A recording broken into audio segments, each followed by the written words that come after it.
طيب أهلا بيكم في الحلقة ال27 من كورس المحادثة.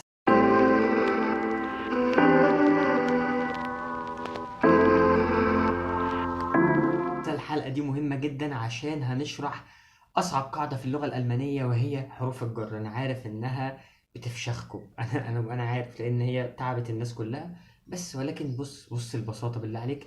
اللي أنا هقوله ده هنمشيه على كل حروف الجر الجاية. النهاردة هناخد حرف جر واحد بس وهو حرف الجر أوف. طب ركز بقى معايا دلوقتي.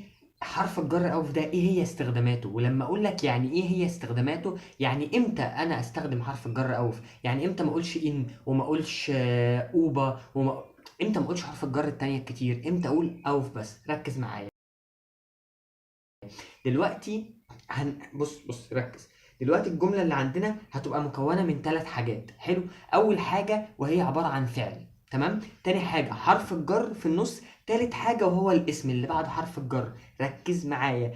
بص، هنيجي للاسم اللي بعد حرف الجر، ماشي. اول حاجه لو الاسم ده مكان مفتوح، لو الاسم ده مكان مفتوح زي ايه؟ مكان مفتوح زي الماركت، السوق. زي السوق، يعني لو انا بقول ان انا رايح السوق، حلو، فانا رايح السوق دي انا ذاهب الى السوق. الى هي اوف. السوق عشان مكان مفتوح معلهوش سقف. مكان مفتوح دي يعني معناها ان هو معلهوش سقف. مثلا انا ذاهب الى العمل، ما هو العمل ده في الشارع. لو انا قلت ان انا ذاهب الى الشركة دي حاجة تانية، ده حرف جر تاني. لكن انا ذاهب الى ايه؟ العمل. العمل في الشارع او الماركت. طيب الماركت معناها ديا ماركت. حلو. طيب تعالى بقى، احنا قلنا ان الجمله مكونه من ايه؟ من 3 حاجات. اول حته كانت الفعل، تاني حته حرف الجر، تالت حته كانت الاسم. طيب لو الاسم ده مكان مفتوح هيبقى حرف الجر او في اللي هو قبليها. طب لو كان الاسم ده سطح حاجه، لو انا بحط مثلا، انا بحط الكتاب على الترابيزه، انا حاطط الكتاب على ايه؟ على سطح الترابيزه اهو. لو الكتاب ملامس لسطح الترابيزه دي برضو بنقول ان انا بحط الكتاب على الترابيزه. كلمه على هنا جايه بمعنى اوف. فاهم النقطه؟ لسه هقول لك الامثله دلوقتي بس ركز معايا في دول. يبقى اول حاجه لو انا رايح لمكان مفتوح فالى السوق، الى هنا اوف. لو انا بحط الكتاب على الترابيزه فعلى دي هنا برضو اوف. او ايه ما لو انا مثلا رايح الحفله، لو انا رايح الحفله، لو انا ذاهب الى مناسبه او عيد او ايا كانت هو الحدث اللي انا رايح له، دي برضو بناخد حرف الجر او بيبقى قبلها. طب ممكن اديك مثال عشان احنا بنحب الامثله. طيب ركز معايا. عندنا احنا كده خدنا الكلمه اللي بعد حرف الجر. طب ادينا الفعل اللي قبل حرف الجر، ايه هي اخباره؟ لو الفعل اللي قبل حرف الجر فعل بيدل على حركه، انا ذاهب، ماشي، الكلمه اللي بعد حرف الجر هتبقى في حاله الاكوزاتيف. لو الفعل هنا بيدل على حركة، أنا ذاهب إلى السوق، فكلمة السوق هتبقى في حالة الأكوزاتيف. يعني أنا ذاهب إلى السوق، كلمة السوق هتبقى في حالة الأكوزاتيف، وبما إن السوق مكان مفتوح هيبقى حرف الجر هنا إيه؟ أوف. هيبقى كلمة إلى جاية بمعنى أوف في الجملة دي. فاهم النقطة؟ طب أديك مثال. مثلا كلمة السوق عندنا في العادي معناها ديا ماركت. حلو. طب لو أنا عايز أقول أنا ذاهب إشجية إلى السوق إشجية auf den Market nicht der Market. فاهم النقطة؟ يعني بدل ما كانت der Market بقت den Market. ليه بقت den هنا؟ عشان فعل جين بيعمل حركة. إشجية أنا رايح، في حركة في الموضوع، فإشجية auf den Market. طب ليه قلنا auf هنا؟ عشان den Market فعل كلمة الماركت هنا مكان مفتوح، السوق مكان مفتوح. طب ركز معايا، دي أول استخدامات. لو الفعل بيدل على حركة يبقى هتبقى الكلمة اللي بعد الاسم اللي بعد حرف الجر هيبقى في حالة الأكوزاتيف. طب لو الفعل هنا بيدل على ثبات، ركز بقى عشان أنا هنغمك دلوقتي. لو الفعل بيدل على إيه؟ على ثبات. طب يعني إيه بيدل على الثبات؟ لو أنا بقول أنا في السوق، أنا فين في السوق أصلا؟ بص نفس الكلام. أنا فين في السوق؟ السوق مكان مفتوح، في حرف الجر اللي هنستخدمه هنا إيه؟ أوف. طب دي نقطة. النقطة التانية، أنا مكان ثابت، هيبقى الاسم اللي بعد حرف الجر في حالة الداتيف. بكل بساطة، بكل بساطة ركز. أنا عارف إن أنت ممكن تتوه بس هي بكل بساطة. لو الفعل اللي جاي قبل حرف الجر فيه حركة، الاسم اللي بعد حرف الجر بيبقى في حالة الأكوزاتيف. طب لو الفعل اللي جاي قبل حرف الجر في حالة ثبات، يبقى الاسم اللي بعد حرف الجر هيبقى في حالة إيه؟ داتيف. طب اديني مثال، نفس المثال، مش انا قلت ich gehe auf den Market؟ طب ممكن اقول ايه؟ ich bin، انا في، فعل بين اهو زين، انا اكون، يعني انا ثابت مكاني اهو، انا في الماركت، انا في السوق. ich bin auf dem Market، ich bin auf dem Market. فاهم النقطة؟ فاهم اللعبة صح؟ انت فهمت اللعبة كده خلاص. طب ممكن نلعب شوية، ممكن نلعب بقى في الجمل. بص ركز معايا، لو انا دلوقتي مثلا عايز،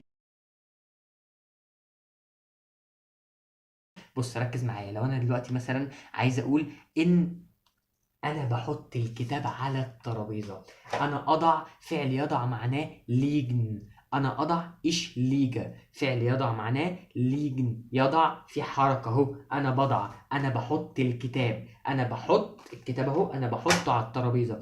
ايش ليجا das Buch، ايش ليجا das Buch. ها؟ auf، كلمة الترابيزة في اللغة الألمانية معناها der Tisch، حلو، وكلمة الكتاب معناها das Buch، وأنا أضع ich liege، أنا أضع معناها ich liege. طب ماشي، تعال نكون الجملة ich liege das Buch، أنا أضع الكتاب على الترابيزة، على هنا جاية بمعنى auf، ich liege das Buch auf، في فعل حركة اهو، liegen، فعل حركة، أنا بحط الكتاب على الترابيزة، ich liege das Buch auf den Tisch. فاهم؟ هي كانت ديرتش في حالة الأكوزاتيف، لأن هنا الفعل اللي قبل حرف الجر في حالة إيه؟ حركة. طب ممكن، أنت كده فهمت المفروض إيش ليجا das Buch auf den Tisch. طب ممكن نفس المثال بس نقول إن الكتاب أصلا محطوط على الترابيزة. فاهم؟ الكتاب محطوط على، الكتاب ملامس لإيه؟ لسطح الترابيزة، هو محطوط عليها من فوق أهو، أنا ما حركتوش. الكتاب في حالة ثبات، لما عايز أقول إن الكتاب موضوع على الترابيزة بتتقال إزاي؟ das Buch liegt auf، ها، حالة ثبات، فهيبقى الاسم اللي بعد حرف الجر في حالة ايه؟ الداتيف، فهتبقى das Buch liegt auf، ها، dem Tisch، dem، der بقت dem، ليه؟ لأن هو في حالة ثبات، هو في حالة ايه؟ ثبات.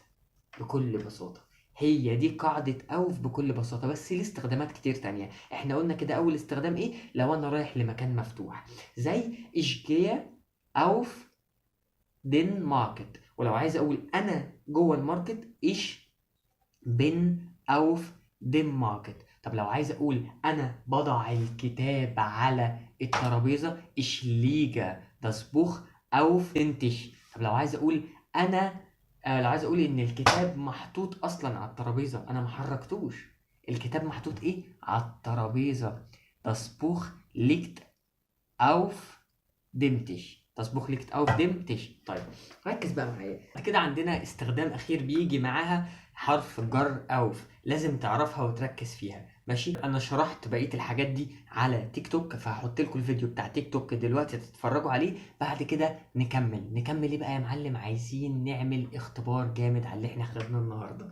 ركز بقى معايا انت، في الفيديو ده هشرح لك أصعب قاعدة في اللغة الألمانية، وهي حروف الجر. ركز معايا النهارده، معانا حرف الجر أوف. بص قبل ما أشرح حرف الجر، خلينا نتفق إن الجملة مكونة من 3 حاجات. دلوقتي عندنا فعل، ماشي، الفعل ده يا إما فيه حركة يا إما فيه ثبات، بعد كده عندنا حرف الجر في النص، بعد كده عندنا الكلمة اللي بعد حرف الجر. طيب لو الفعل فيه حركة، هتبقى الكلمة اللي بعد حرف الجر هتبقى إيه؟ في حالة الأكوزاتيف. ولو الفعل فيه ثبات، الكلمة اللي بعد حرف الجر هتبقى في حالة الداتيف. طيب ركز معايا. طيب هنروح للكلمة اللي بعد حرف الجر. لو الكلمة اللي بعد حرف الجر دي كانت مكان مفتوح، يعني مكان ملوش سقف، زي السوق، زي البازارات، يعني لو أنا بقول دير ماركت اللي هو السوق، هتبقى إيه؟ حرف الجر هيبقى أوف. ولو المكان بص، ولو الكلمة برضو اللي بعد حرف الجر مناسبات او حدث حصل واحنا رايحينه، ماشي، هتبقى ايه؟ الكلمه برضو اللي بعد حرف الجر لو مناسبات هتبقى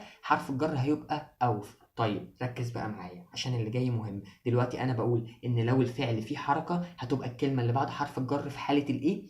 الاكوزاتيف. ولو الفعل فيه ثبات، الكلمه اللي بعد حرف الجر هتبقى في حاله الداتيف. ولو الكلمه، طيب يعني دلوقتي لو انا عايز اقول انا، بص انا رايح الى الماركت، انا رايح الى السوق، كلمه السوق معناها دير ماركت. طيب ركز معايا، انا رايح الفعل فيه ايه؟ حركه، والسوق مفتوح، يعني حرف الجر هيبقى اوف، هتبقى ايش جيا اوف دين ماركت. اللي حصل هنا الديا ماركت بقت دين ماركت، بقت في حاله الايه؟ الاكوزاتيف. ليه؟ اللي حصل هنا يا معلم، اللي حصل هنا ان الفعل فيه حركه فخلى الكلمه اللي بعد حرف الجر في حاله الاكوزاتيف، وادام الكلمه اللي بعد حرف الجر في حاله الاكوزاتيف والكلمه دي مكان مفتوح، فيبقى حرف الجر ها اوف. طب استنى، بص خلينا في نفس النقطه دي. طب لو المكان مقفول، طب افرض الكلمه اللي بعد حرف الجر او المكان اللي احنا رايحين له مقفول. طب لو مقفول هنستخدم حرف الجر ان، فهتبقى بدل ما بقول اشكيا اوف هتبقى اشكيا ان دين سوبر ماركت. يا اسطى افهم يا اسطى، لا ركز معايا ركز معايا. بص انا دلوقتي بقول لك انا رايح مكان، فادام انا رايح مكان ده معناه المكان اللي انا رايحه ده هبص عليه. لو هو مكان مفتوح هنستخدم حرف الجر اوف، لو هو مكان مقفول هنستخدم حرف الجر ان. مكان مفتوح زي السوق ماركت، طب لو مكان مقفول زوبا ماركت. طب ركز معايا، ديا ماركت وديا زوبا ماركت. طيب لو دلوقتي انا بقول انا رايح السوبر ماركت، تمام، ich bin in den Supermarkt، لان انا رايح السوبر ماركت. السوبر ماركت مكان مقفول فهنستخدم حرف الجر in. طب لو انا رايح الماركت مكان مفتوح السوق، ich gehe auf den Markt. فاهم النقطة؟ طيب ركز معايا.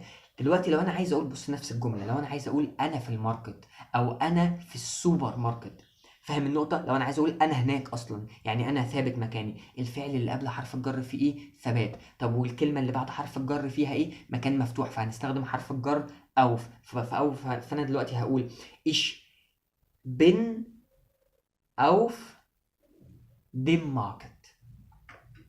أنت فاهم النقطة؟ لأن في ثبات بين فعل زاين أهو، أنا ثابت هناك، أنا في الماركت، فإيش بن أوف ديم ماركت. لكن إيش جيا أوف دين ماركت، أنا ذاهب إلى السوبر ماركت، لكن أنا هناك إيش بن أوف دين ماركت. فاهم النقطة؟ طب ركز معايا، لو أنا عايز أقول إن أنا بضع الكتاب على الترابيزة، لما بكون بحط حاجة على سطح، ماشي، أنا عايز أحط الكتاب على الترابيزة. إيش ليجا، فعل ليجن يضع، إيش ليجا ده في إيه؟ في حركة هنا، فالكلمة اللي بعد حرف الجر هتبقى في حالة الإيه؟ الأكوزاتيف. طيب في حالة الأكوزاتيف وأنا أضع الكتاب على الترابيزة، الترابيزة معناها ديتش. طب لو عايز أقول أنا أضع الكتاب على الترابيزة، إيش ليجا das Buch auf den Tisch. Ich lege das Buch auf den Tisch. طيب استنى، لو انا دلوقتي عايز اقول ان الكتاب محطوط اصلا على الترابيزه، الكتاب محطوط انا ما حركتوش، الكتاب ايه محطوط هنا؟ مفيش حركه، في ثبات، فعل ليجن هيبقى جاي في حاله الثبات هنا مش حاله الحركه. liegt das Buch liegt auf dem Tisch. ايه اللي حصل هنا؟ ان فعل ليجن مفيش حركه خلاص، ما بيتحركش، ان الكتاب محطوط على الترابيزه خلاص مفيش حركه، فهتبقى das Buch liegt auf dem Tisch. الكتاب محطوط على الترابيزه. ich liege انا بحط الكتاب، انا بحرك الكتاب بحطه على سطح حاجه. ich liege das Buch auf dem Tisch. وبعد كده عندنا ايه das Buch liegt auf dem Tisch. ich liege das Buch auf dem Tisch وdas Buch liegt auf dem Tisch. طب انت فاكر كده خلصنا؟ لا، في استخدامين تاني لحرف الجر اوف هقول لك عليهم بعدين، بس دلوقتي في نقطه. احنا دلوقتي خدنا ايه؟ ان لو انا رايح لمكان مفتوح او رايح لحفله او بحط حاجه على سطح حاجه هنستخدم حرف الجر اوف دايما. طب ركز معايا، لو الفعل اللي قبل حرف الجر في حاله حركه، ماشي، لو الفعل في حاله حركه هيبقى الكلمه اللي بعد حرف الجر في حاله الاكوزاتيف. طب لو في حاله ثبات هتبقى الكلمه اللي بعد حرف الجر في حاله داتيف. طيب في استخدامين تاني لحرف الجر او في اللي هم ايه بقى؟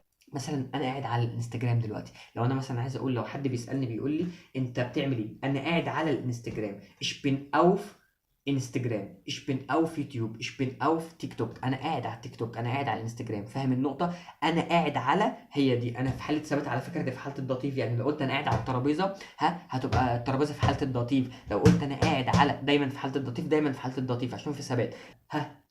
ich bin auf انستجرام، ich bin auf يوتيوب. طب ممكن تركز معايا في بقى استخدام تاني مهم وبيجي دايما حرف الجر بيجي معاها حرف الجر اوف، فعل فاتن. فعل ايه؟ فاتن، اللي هو ينتظر. بص خالفنا دي بقى اسمها القاعده الشاذه، خالفنا القواعد اللي احنا خدناها فوق، اللي احنا خدناها من شويه، اللي هي ايه القاعده الشاذه؟ اللي هو فعل فاتن يعني ينتظر، يعني في حالتي ثبات. الكلمه اللي هتيجي بعد فعل فاتن، الكلمه اللي هتيجي بعد حرف الجر او فهتبقى في حاله الايه؟ ها، الاكوزاتيف مش الداتيف. هي دي مخالفه القاعده في الفعل ده بس، اسمها فاتن. فيا ich warte auf dich، مش دي. ich warte auf dich، انا عارف اللي هو فعل ينتظر معناه بيجي مع بيجي بعديه دايما حرف الجر فاتن، فهتبقى warten auf. ich warte auf dich بكل بساطة. طب ركز معايا، عندنا كمان فعل اسمه sich freuen auf، يعني هو بيتطلع إلى المستقبل. يعني إيه؟ ركز معايا، لو عايز أقول هو يتطلع، اللي هو يتمنى، يتمنى عطلة نهاية الأسبوع، هو بيتطلع لها، بتتقال إزاي؟ Er freut sich auf das Wochenende. Er freut sich auf das Wochenende. هو بيتطلع لعطلة نهاية الأسبوع، فدايما بيجي حرف auf معاها. بعد كده إيه؟ auf jeden Fall، على أي حال، بتيجي مع الوقت. auf jeden Fall اللي هو على أي حال يا عم، يا عم مش مشكلة، فاهم؟ auf jeden Fall. أنت معايا؟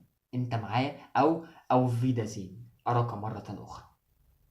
فاهم يا اسطى؟ فاهم؟ دي كلها استخدامات حرف الجر ايه؟ اوف. بس دلوقتي اتفرجت على الفيديو، يلا يا معلم نركز. بص كل اللي احنا خدناه ده دلوقتي، لو انا عايز بقى ايه، هديك جمل، هديك كلمات، هديك كلمات بيجي معاها حرف الجر اوف، تمام؟ وهديك افعال بتدل على حركه وعلى ثبات، وانت تكون الجمله. لعبه صح؟ يلا نلعب.